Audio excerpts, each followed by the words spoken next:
Hello everybody. I just want to start this video off by saying that this is probably a little unusual because usually I'm on that side of the camera, but today I'm going to be on this side of the camera, at least for this first part here. Now, what I've got beside me here is what's probably going to be a mistake. I was not in my best head, and it was late at night, and I was scrolling around on the depths of shopgoodwill.com. Now, if you know shopgoodwill.com, you know that it's full of bidding.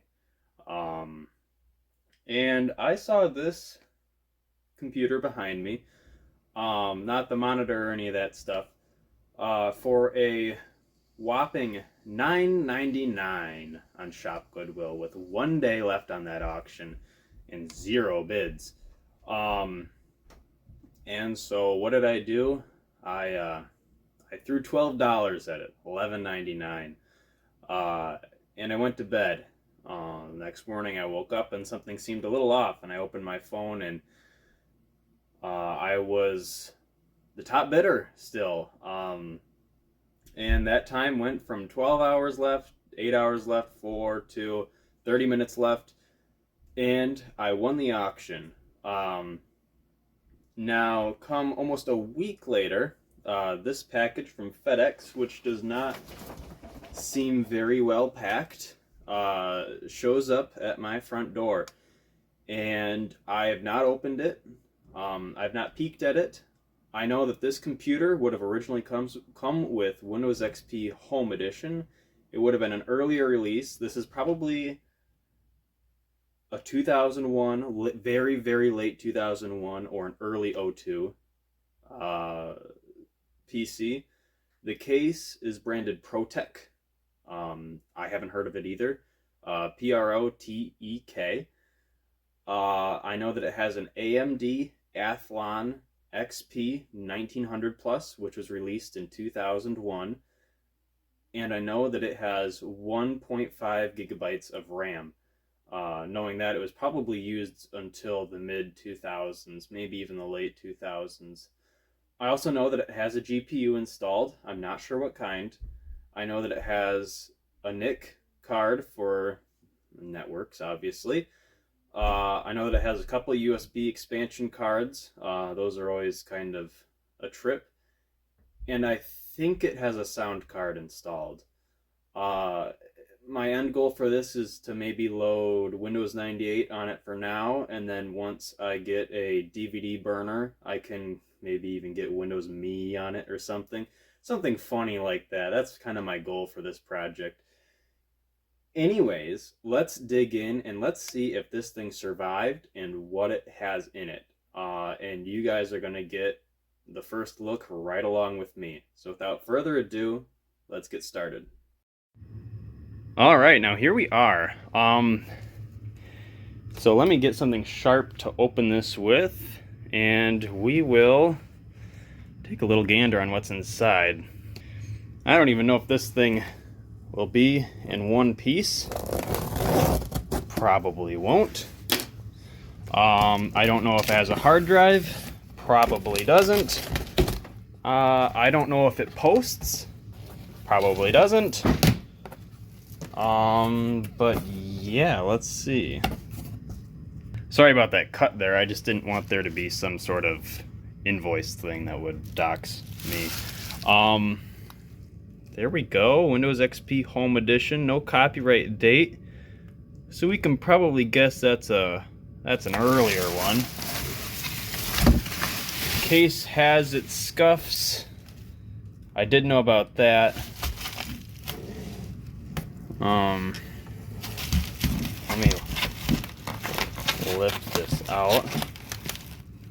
And now here we are. Isn't that a sight? This is like I said, this is a ProTek. I believe this is a custom-built computer. I don't like you see stuff like that where there's just a normal floppy drive crammed in there. I think this has to be somebody's project from the early 2000s. We have a DVD ROM with a CD-RW drive, combo drive up there.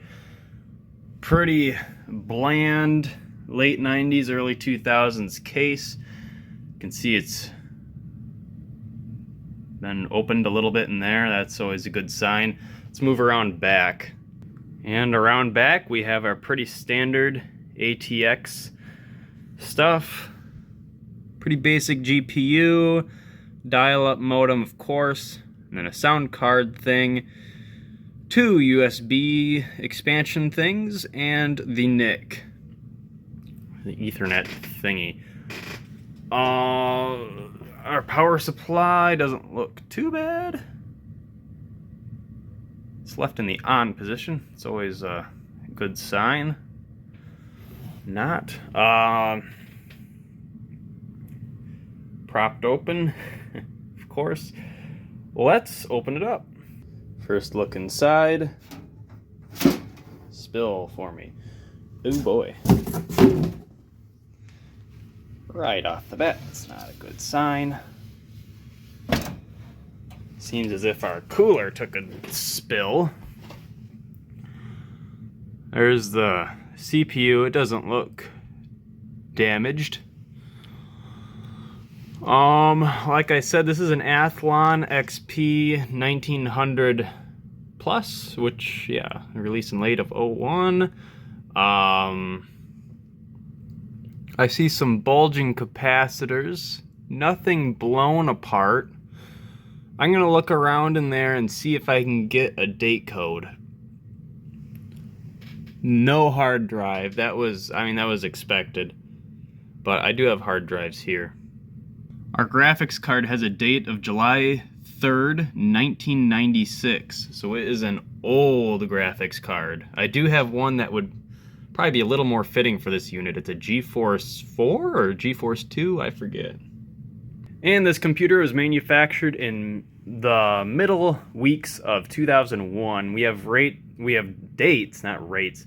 We have dates ranging from about the 20th week of 01 to the 40th week of 2001. So this is an 01. This is a really early XP computer.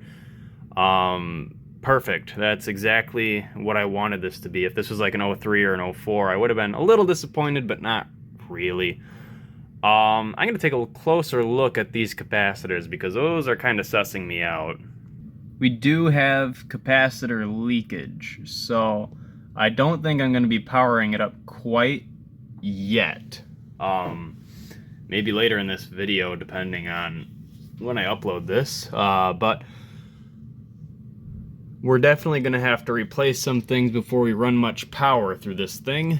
I can see that all RAM slots, yep, all of them are full, which is good, and it looks like all matching RAM. We'll take a closer look at all this stuff. But yeah, that's a little info on those capacitors there, and that's to be expected with that late 90s to mid 2000s era. This cooler is a Thermaltake Volcano 6 CU. The old Thermaltake logo on it. It's always kind of a blast. Before I take these cards out, I just wanted to point out how that one's been like almost ripped out of the socket. This is why it's a $10 computer plus $20 for shipping, because it is not gonna be amazing. But let's see what we got here. If you want to release. Okay, so I just got the card loose. Ooh, Texas Instruments. Copyright 1995. 14th week of 96 on that TI video card. We got that down there. 14th week of 96. Those ones there. All good. That is an old video card. Old video card. All good. Let's check out this dial-up modem. Alright, modem card. Another card that was already pre-injected. Oh, wow. Got a huge speaker on it. Texas Instruments, 3Com. Random chip there. It's got a big speaker on it so you can really hear those handshakes. There's our CD audio input. All good. Maybe third week of 01 on this one? I'm not exactly sure, but it's fun to look at nonetheless.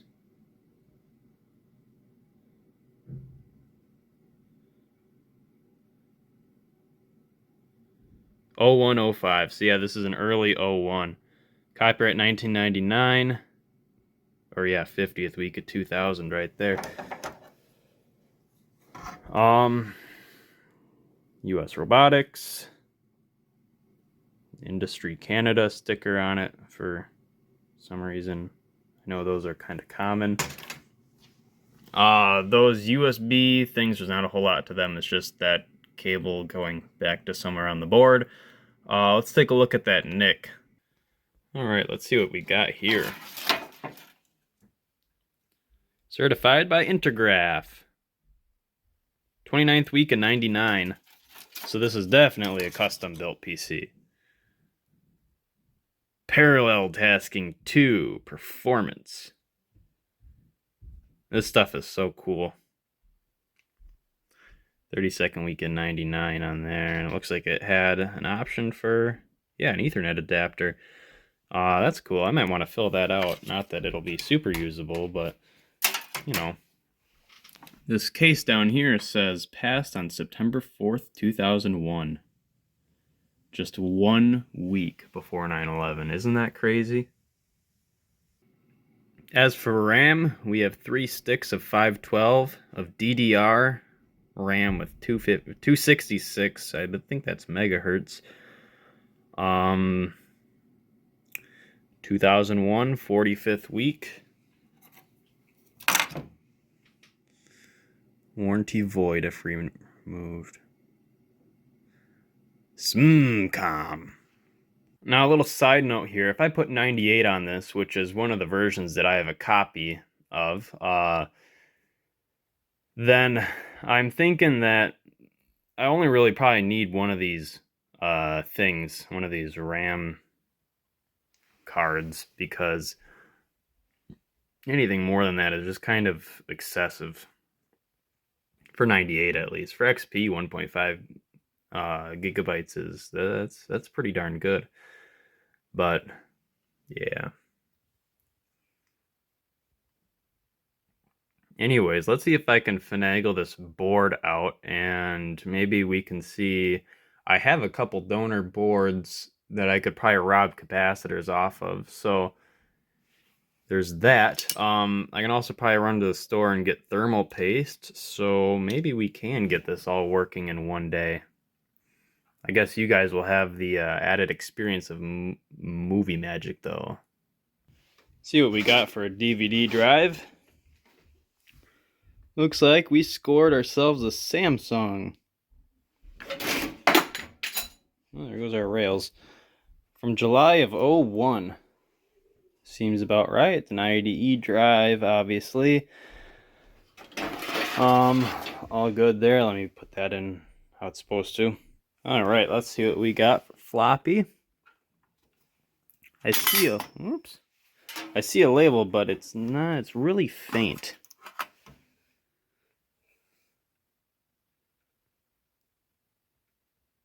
Well, it looks like it was just a no-name drive anyway, so yeah. Alright, I checked the underside of the CPU. It looks all good, aside from a little dust along the edges of it, which I cleaned off.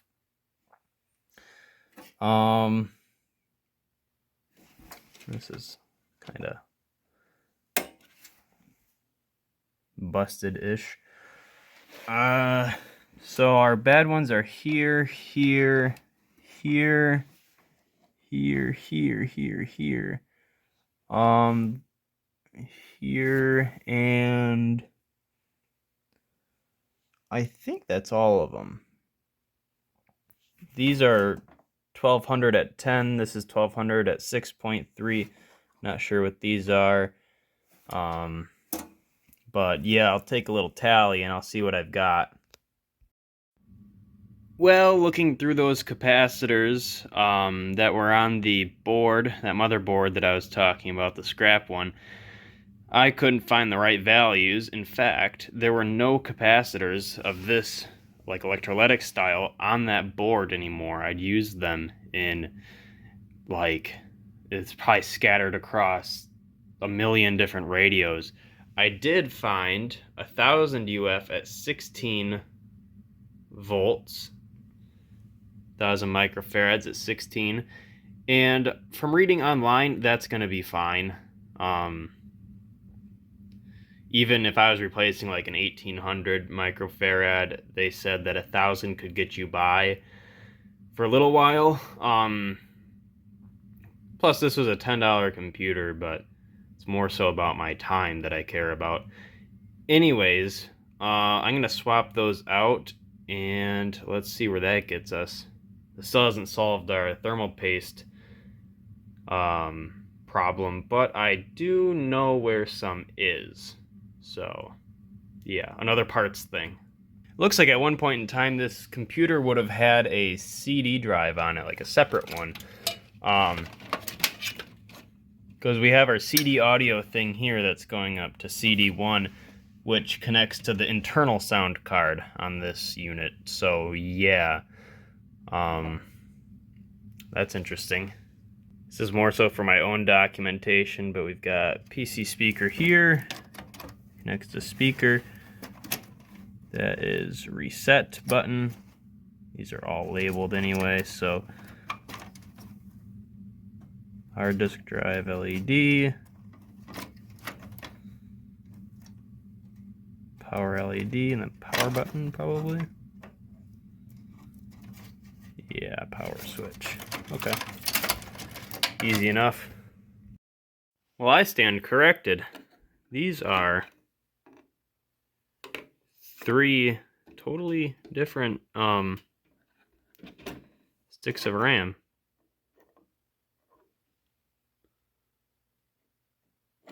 Lee from 2002. So this was an upgrade somewhere down the line. I guess that line being in 2002. And a pacer.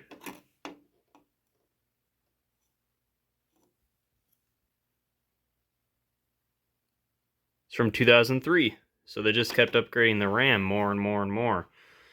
That's interesting. That's the kind of stuff that I like figuring out as I go.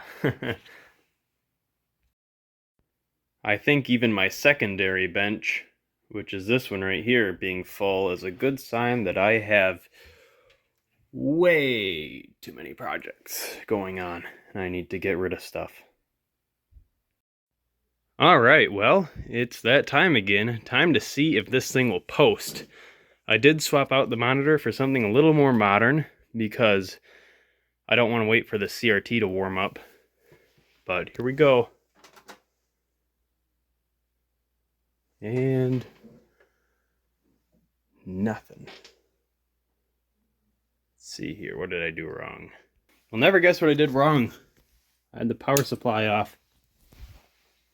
Very smart.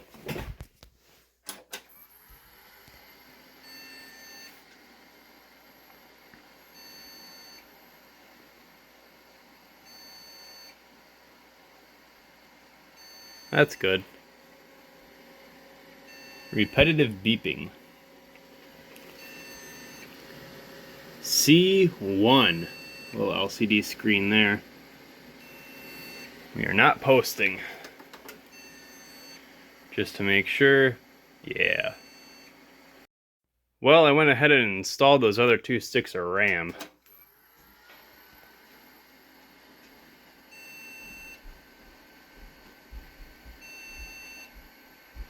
And same thing. Why don't I try something real quick? Finally got that working. It was just a memory stick that was half out. So yeah, let me figure this out. See if we can get going. Okay, we've made it onto Windows setup. Now I'm doing Windows XP because my 98 disk was not liking this computer. It's just showing up a disk read error, so XP it is, I guess. And yeah, we'll see how this goes. Alright, so we're about to restart to Windows XP. Continue setup. See how this goes. Sneaky to boot.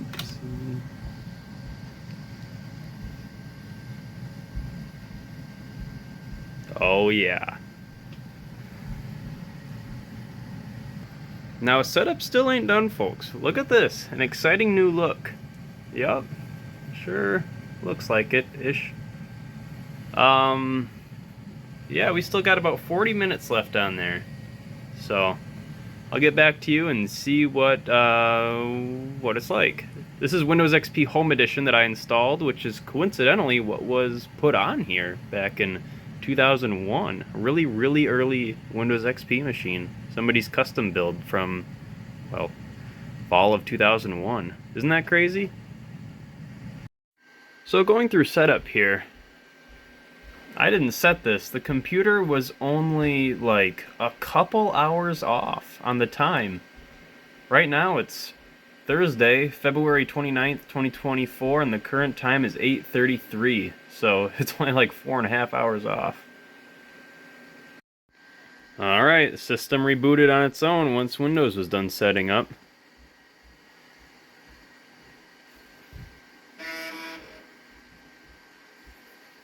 Let's see what it does.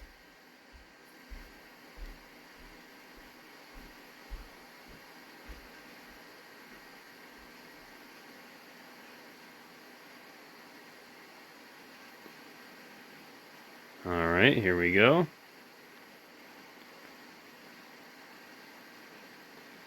Twitching and glitching. I don't have speakers set up, so we can't hear the first startup sound, but that's something on the agenda. Oh wow, that's tiny.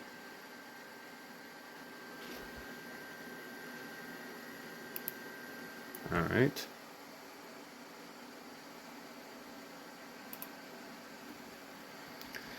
That's still tiny. That's probably because that graphics card is from the DOS age. Well, I guess Windows 9X age technically, but it's old.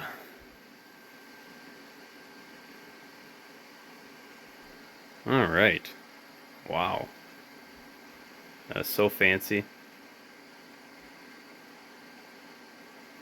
Alright, I'm gonna set up the computer. Alright, I finished the update, or not the update, the stuff.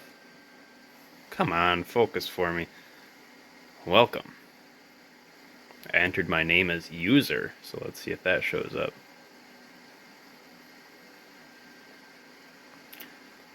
I should add that all this hardware was released in 1999, like the CPU and stuff like that. There we go. Look at that. Glorious Windows XP.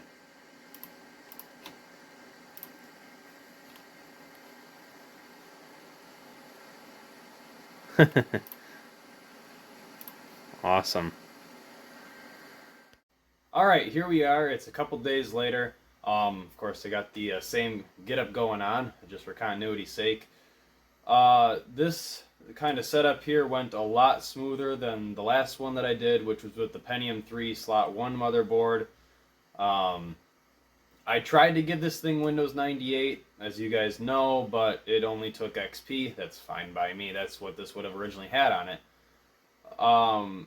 This thing runs very, very good on XP. I haven't even had it lag once. I haven't been like really pushing it, but for something that sat for a long time and probably just started up and got an OS on it, it seems to be running pretty smooth. As for that video card, it's a Matrox Millennium something. I know that it still holds its value pretty well, which is kind of cool. It's a pretty impressive graphics card for 1996, and I think I'm going to keep it. I'm not going to swap it out for the GeForce 2.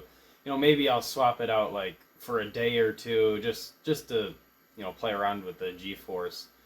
But I like the graphics card. That's what you see behind me here.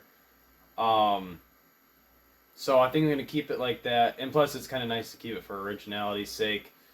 Other than that, this has been pretty smooth, fun little build, and I'm glad that it's working as well as it is. Granted, I'll probably need to go back and replace some more capacitors, but it's a horse apiece. Time for a final kind of product startup.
Now, one kind of sort of weird problem thing with this computer, and it's probably capacitor related, is that it squeals really loud for a little while when it's like warming up, as it's doing now. I don't know if you can hear it.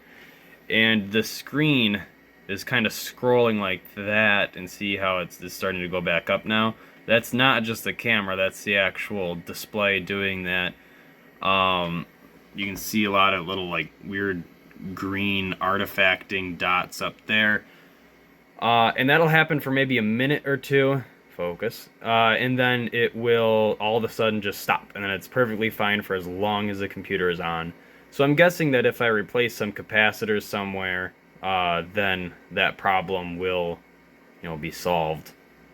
And just like that, all of a sudden, after I put the camera down, the scrolling and the green artifacting up in the clouds is gone. So, yeah, and it'll behave like this for the rest of the time that you're using the computer. And as you can see, the graphics card performs pretty darn good, and the graphics card came out in 1995. This game's from 96, I believe, so it's not like super, like, taking a toll on the graphics card by any means, but I mean, it's also not nothing, so there's that. Even on games that are a little more graphically taxing, it performs pretty good.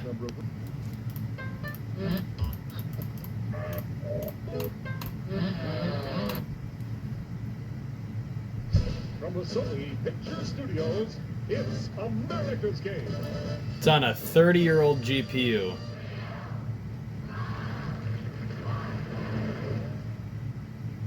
Pretty impressive. Off course and off the beaten path. Let's get extreme because it's Ultimate Adventure Day on Wheel of Fortune. Here to get us started, Vanna White. Well, this has been a fun video. It kind of came as a surprise to myself, which it really shouldn't have been. But it's been fun to set this thing up and get to use it. For a long time, Windows XP was the operating system that I had the most experience with. It was kind of like my childhood OS. This is the OS that I have all the nostalgia for. Ooh, wow. No, this has been a fun video. I'm glad to finally have a older PC setup to do legacy, both hardware and software on. But yeah, with that, thank you for watching, and I'll see you in the next video.